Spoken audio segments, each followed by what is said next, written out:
जय गणेश मित्रांनो, आज आपण बोलणार आहोत गणपती बाप्पांच्या स्वरूपाबद्दल। दरवर्षीप्रमाणे यंदाही भाद्रपद महिन्यातील श्री गणेश चतुर्थीला श्रीचं आगमन होणार आहे।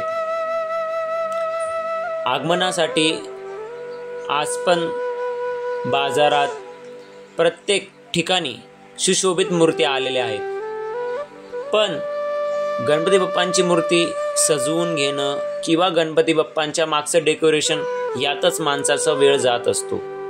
पण श्री आपल्याला काय सांगायचा प्रयत्न करीत आहेत, ते काहीतरी संदेश देत आहेत, ते आपल्याला कधी कळत नाही।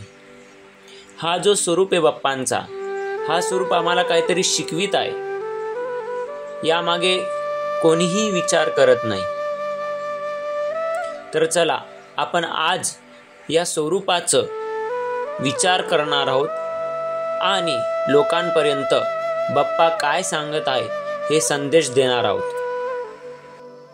तर चला आज आपण गणपती बाप्पांच्या स्वरूपाचं दर्शन घेऊ आणि जाणून घेऊ का ते आपल्याला काय सांगत आहे। गणपतीचे शिर आपल्याला काय सांगते?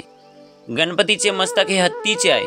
हत्ती हा सर्व प्राण्यांपैकी सर्वात बुद्धिमान आहे। याचा अर्थ असा आहे की जर तुम्हाला आयुष्याची उंची गाठायची असेल तर तुम्ही बुद्धिमान व्हायला हवे। तसेच गणपतीचे मोठे सुपासारखे कान आहे आणि सुपाचे कान असल्याने सुपाची गुणवत्ता काय असते की चांगल्या गोष्टी आपल्या जीवनामध्ये श्रवण कराव्या आणि जे काही वाईट गोष्ट असेल, जी काही अशुभ गोष्ट असेल ती सोडून द्यावी। म्हणजेच की चांगल्या गोष्टीचा सार आपल्या जीवनात घ्यावा आणि वाईट गोष्टी सोडून द्यावी।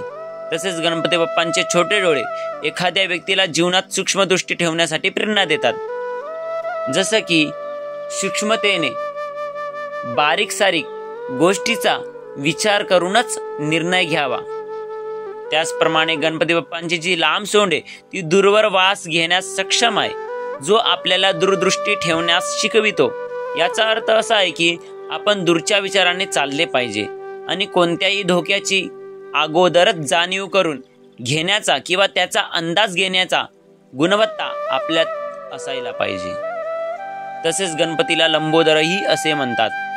गणपतीच्या पोटाचा मोठा आकार म्हणजे प्रत्येकाच्या ऐकलेल्या गोष्टी आपल्या पोटात ठेवाव्यात, कोणाला सांगू नये, निंदा करू नये, असे हे स्वरूप आपल्याला शिकविते।